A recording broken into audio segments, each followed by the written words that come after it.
not going to be able to tell you my story because Jeff told you everything before I came up here. I appreciate that. All right, some of you guys are actually been here to hear me speak a couple times. I'm looking around and we have one over here that was like 14 years old, I think, when I came to the team, and another one that was a little baby over there somewhere. Where are you at? All right, you're 6. So some of you guys were around. A lot of you guys haven't heard me, so I'm going to give you a little bit more than just about that relay. And Jeff talks a lot about team. I know team is really important to not just this team, but being a part of any team. So I'll tell you a little bit about that through my career as well. But I started when I was really little. I'm just going to give you a quick little background. I had a lot of success when I was little. I had dreams of making the Olympic team, and I went to the Olympics in 1984 and watched the Americans win gold medal after gold medal. But by the time I turned 11, 12, 13, 14, I still had these dreams, but I was just showing up at practice, not doing what it takes to achieve those dreams, and went from one of the best in the country to one of the slower swimmers on my team. And it wasn't until I got into high school where I got motivated again. I realized what I was missing out on, and that was having fun. I wasn't coming to practice with a smile on my face. I didn't always want to be there. And I realized that so many of my friends on my high school team that never swam before, or maybe they had swum on a summer league team, these guys were doing so well because they were enjoying being at practice. And as soon as I started enjoying going to practice every day, I started working hard, doing everything that it takes. And by my senior year, became one of the fastest high school swimmers in the country. Got a scholarship to the University of California, Santa Barbara. You got any gauchos here? Never. All right. Any Trojans?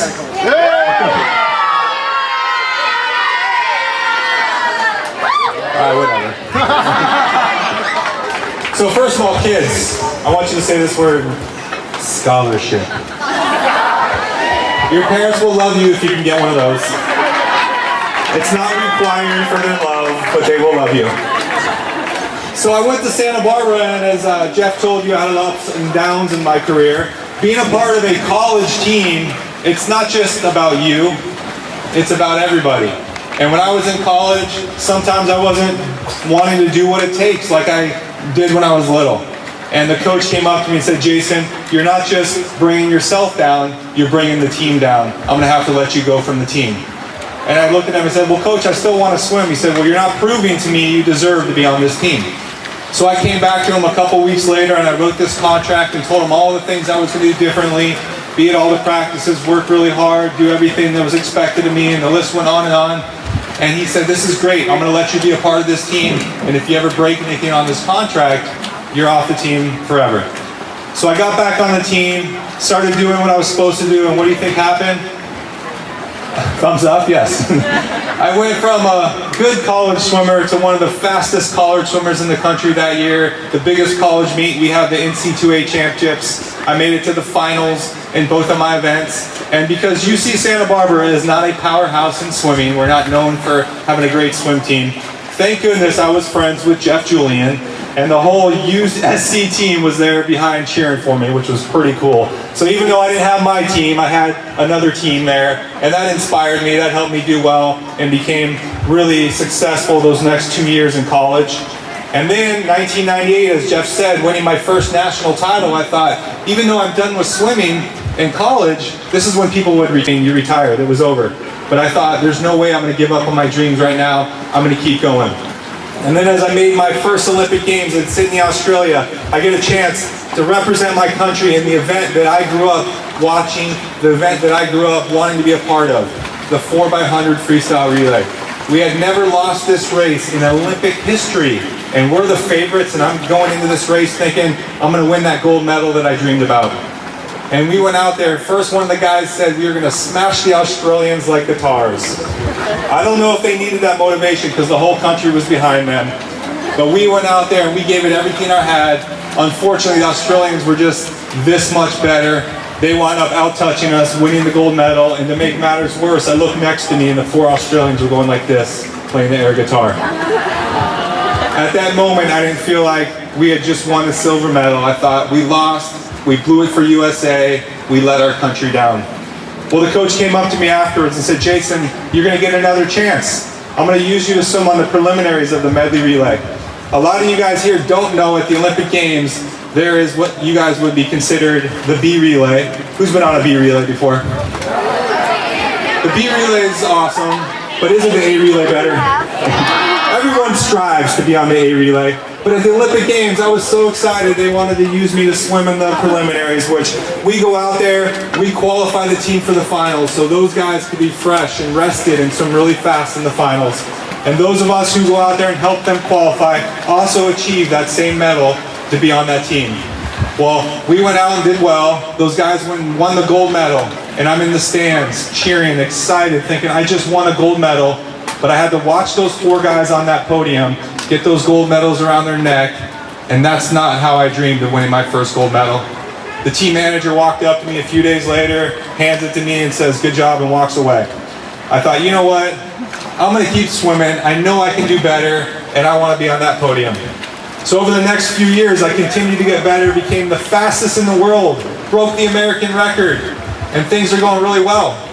And 2004 comes along, and this time I didn't just make a relay, I wound up making the individual 100 freestyle, the individual 50 freestyle, and I'm thinking, how do I manage all these swims? Well, the first race is the freestyle relay, and all I wanted to do was bring that gold medal back for USA.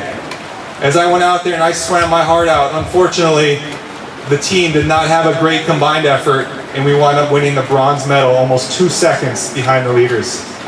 So that was tough, but I had to come back the next day, and I thought, okay, I got the 100 freestyle, I got a plan for the rest of this, and as I thought, 7 more races, it's gonna be tough. I gotta take the preliminaries a little bit easy to save my energy. I'm ranked #1 in the world, second fastest to ever swim this race. I should be able to make the top 16, no problem. As I took it easy, I got 21st place, 1/10 of a second from making it back to the semifinals. The day later, the guy won the gold medal in the exact time I did at the Olympic trials just a month earlier. That was really hard to watch. So I came back for the 50 thinking, I can't do that, I gotta go for it on every swim. So I went for it in the preliminaries, went for it in the semifinals, ranked #3 going into the finals. Did the exact same time 1 day later, and hundredths of a second away from that individual medal. But the last event in the Olympics is always the men's medley relay. And we had 4 guys that hadn't had the Olympic experience that we had hoped for. But we all brushed aside what had happened over the course of those 7 days. We came together as a team, and we wound up crushing the world record and winning by 3 seconds. Thank you. Finally, 20 years later, after having this dream, I get to stand on that podium and hear my national anthem. But I was in the zone. I was so excited. I don't even remember any of it. They even gave us a wreath. We were in Athens, Greece. I took the wreath off my head. I threw it up into the stands, and I thought, oh man, I should have saved that. So funny story, 12 years later, I went up to all 3 of my other teammates at the Olympic trials in 2016 and asked them about that wreath from Athens, and they all have it still. So now what? I'm 28 years old. People already calling me the old man, telling me I should retire. But I thought there's 2 reasons why I should keep going. #1 is that freestyle relay, and #2 is that individual 100 freestyle. Well, 2 years later, my coach that I had for 15 years decided he was going to take a job somewhere else, and I thought I could follow him, I could get a new coach, or I could do it on my own. And people already called me old, and I said I was going to do it on my own, and now they're calling me crazy. Nobody believed in me, but what was really important was I believed in myself. And then a year later, I made the World Championship team, and this is when I was talking to Jeff, as he mentioned, and being a part of that relay. You guys are awesome. You had some great questions for me that I answered on video, so you guys will be able to see those. But one of the questions was actually about my team experience, and I decided to talk about club team experience. And I said my best memory from all of club swimming is being on that relay with Rose Bowl. That was pretty awesome. That's not just because I'm here, guys, I promise you. I don't go around talking about it everywhere, but the fact that I was able to lead that relay off and do a little extra, I don't know if it was a full second, Jeff, but I did well, I can promise. I gave it that little extra, because when I was with a team, you're doing it not just for yourself, but not just for those 3 other teammates there, but for the whole team. And I really felt that. And then, by doing that, I could see that inspired the other guys. And I know some of those guys dropped even more than a second and a half, I think, 1 or 2 of them. So that was pretty special to be a part of that, coming together, and stepping up. And you know what's funny? Looking back on a lot of those Team USA relays, that's when I started to notice that we had 4 guys that wanted to do well, but we didn't have 4 guys swimming together as a team. It takes more than just the 4 of you when you step up on a relay saying, I want to swim fast for my team, to actually do it. You don't have to be best friends, you don't have to love that person, but you have to want it for them just as bad as you have to want it for yourself and all your other teammates. And that was the key ingredient that I knew that was missing on that freestyle relay at the Olympics. So 1 year later, after representing Rose Bowl, I made it to my 3rd Olympic Games. And it was pretty fun for me to be 32 years old after everyone had counted me out. But like I said, I wasn't listening to all that. I was focused on my task and my goals. And as I got there, ready to swim, the first race is that freestyle relay that you just saw. And I knew over the course of history, like I just told you, what was lacking. So I was voted team captain, and I actually went up to the 3 other swimmers on my team, and I took them aside as we were in that ready room. That ready room gets really intense. You guys seen that on TV? No? All right, remember the last Olympics, that guy was like doing the boxing thing with Michael Phelps? You guys remember this? All right. Anyways, you got a whole group of people sitting in a small little room. Imagine a relay. Now there's 4 people per team. 32 of the fastest, biggest dudes right here. So I took the group outside into the hallway, and I said, guys, this is not a 4x100 freestyle relay. This is a 400. Let's go out there, swim this together as one. And I looked in all these guys' eyes, and I knew that every single one of them was ready to go. That's all it took. And as we went out there, you saw Michael lead off and broke my American record. Was I mad? No. Yes. No. Of course I wasn't. I was excited. He did well. He put us in a good position. And then Garrett jumped in the water and took the lead. And then Colin, you guys saw him get passed by the French guy who had the fastest relay split in history to pass Colin. Everyone says Colin swam slow, but Colin actually did a great job. He was the 4th fastest American. Who thinks the 4th fastest American is slow? I don't think so. He did an awesome job, but unfortunately that French guy was just a little bit better. As I'm standing on those blocks, getting ready to swim against the world record holder from France, my thoughts were, there's no way I'm gonna catch this guy. He's the world record holder. But then I learned that anytime something negative would get into my head, I would talk it over positive. So as I'm getting ready, my first thought was, I gotta have the best relay start of my life. And as I'm standing on those blocks, the crowd's going crazy, my teammates are yelling at me. I jumped in the water and thought, oh no, I just left early and disqualified Team USA. Thank goodness, my relay reaction was like a 0.03 seconds, which is way too close to the Olympics. But that first lap, I forgot about what had happened. I focused on my stroke, I focused on myself. The French guy's on my left, I breathed to my right. Not one time did I sneak a peek to see where he was because I knew that would slow me down. As I made it to that 50 and flipped and pushed off the wall, I realized he had actually increased his lead on me. And now once again, I'm thinking, there's absolutely no way I'm gonna catch this guy. And as I started talking to myself, I feel really good. I feel really strong, just continue to swim your own race. Little by little, I could see myself inching up. I got right back to his hip where I started this race. 15 meters left, I felt this extra surge of adrenaline like I never felt before. And that enabled me to keep my speed all the way to the wall. And thank goodness that French guy just crumbled to pieces.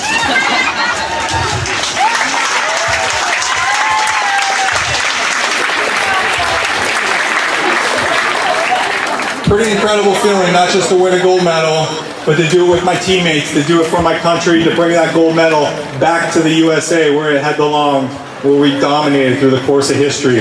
So this time I thought, there's no way I'm going to forget what it's like to be on that podium. So I look up and I see my mom and my wife had run down from the top of the bleachers, pushing the Chinese workers out of the way. They're hanging over the railing, and my wife and my mom are crying. I think, oh my gosh, don't cry, don't cry. So maybe a tear came out, I don't know. And then I look up and it's the president. President Bush is waving at me. How cool is that? And then I take a look next to me and I'm thinking, he's waving at Michael Phelps. But I'm 100% positive Kobe and LeBron were doing this right at me. So now what, guys? I got the 100 freestyle the next day, and at 32 years old, you little guys have no idea, but parents can probably appreciate this. Coming back the next day, I did not feel so good. My body was a wreck. I had not recovered. But I thought, I can't make that mistake I made 4 years earlier. I got to go for it. So as I went for it in the preliminaries, I got 12th place. I made it back. But how do I go faster? So I came back in the semifinals. Tried to convince myself I felt great, even though I didn't. And I snuck my way into the finals by the tiniest little bit. And then in the finals, as Jeff had mentioned, I wound up getting that bronze medal time with this Brazilian guy. And for me, it was a great accomplishment. Of course I wanted the gold. But to get that bronze medal after making that huge mistake, after overcoming through 4 years and then feeling terrible, to get my hand on that wall was an amazing feeling. I used to bring that medal with me all the time because it was really important to me. But let me just tell you, I put the gold next to the bronze and everyone just brushed it away. I gotta admit, it's not as pretty. But I had to work just as hard, I had to sacrifice just as much and everything just to get that medal, so it's pretty special. So the last race of these Olympics is the medley relay once again. And this isn't Team USA going for the gold, this is Michael Phelps going for 8 gold medals.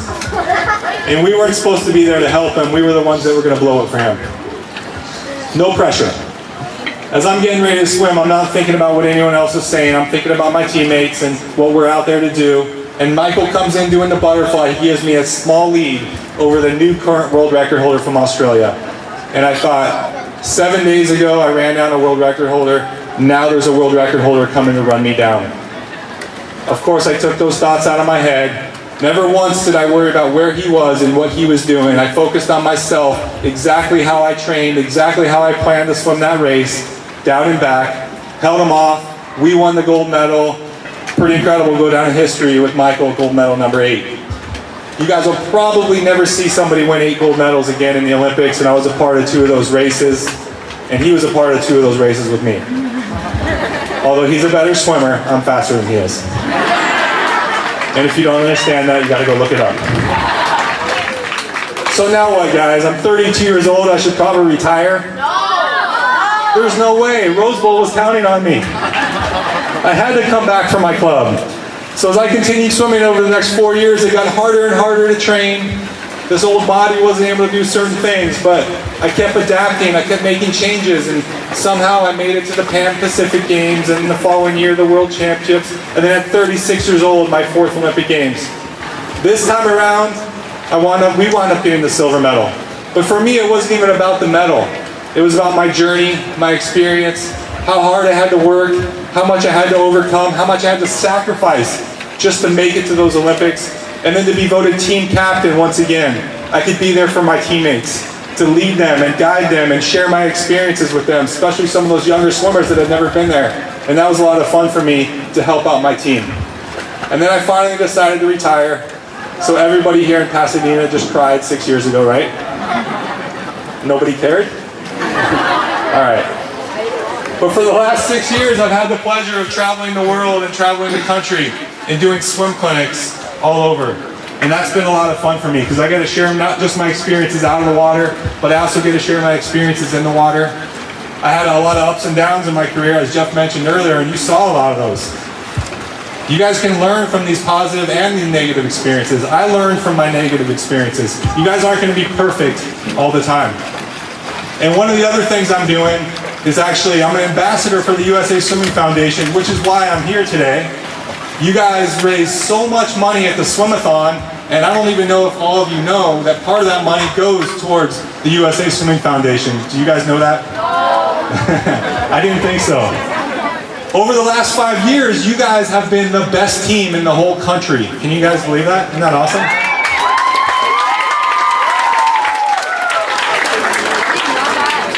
The amount of money you've raised for your own swimathon is insane, and $33,000 of that has gone over those 5 years to the USA Swimming Foundation. So to tell you a little bit about that, there's 2 messages that they go out to promote: saving lives and building champions. And one of the reasons I became an ambassador was both of those became very dear to me. I had kids 8 years ago now. Wow, I had to think for a second. And I grew up swimming in Orange County down there. I thought everybody can swim. But I learned that's not the case, and I got my child involved in swimming lessons when they were an infant, and I realized how important it is. And I learned that drowning is the 2nd leading cause of death for children under 14 in this whole country. and the number 1 under 5. And that blew my mind, these stats. And I didn't realize that even people that live in an area that can afford swim lessons don't do it. And 40% of Caucasian people cannot swim. 60% of African American and Hispanic people cannot swim. It's staggering. I could not believe this. So I wanted to get involved. And then on the other side of things, building champions. As I became a professional swimmer, that word professional is not necessarily like a professional basketball player. We do not sign contracts for billions and millions of dollars, unfortunately. So the USA Swimming Foundation helps those athletes continue. And I had my best success after college, when I didn't have a job, when I needed to focus on training. And the foundation helps those athletes, which is why you're seeing the fastest people representing our country, and they're not retiring at 22 years old. So I appreciate all your support, because it means a lot to me. It's helped me in a lot of ways to continue my career for as long as I did. And I know with what you guys have here and what you're doing, that message is going to keep going around the country, and people are talking about you, because I travel everywhere, and when I hear swimathons, they know that you guys are raising a lot of money. So congratulations on what you keep doing. I'm happy to be back here for the Rose Bowl. And lastly, I will say, through those ups and downs, guys, if you learn like I did, if you continue to work hard, you continue to make those sacrifices, and most importantly, if you believe in yourself and don't listen to what anyone else is saying, I promise you guys will be able to achieve your dreams and your goals as well. So thank you guys very much.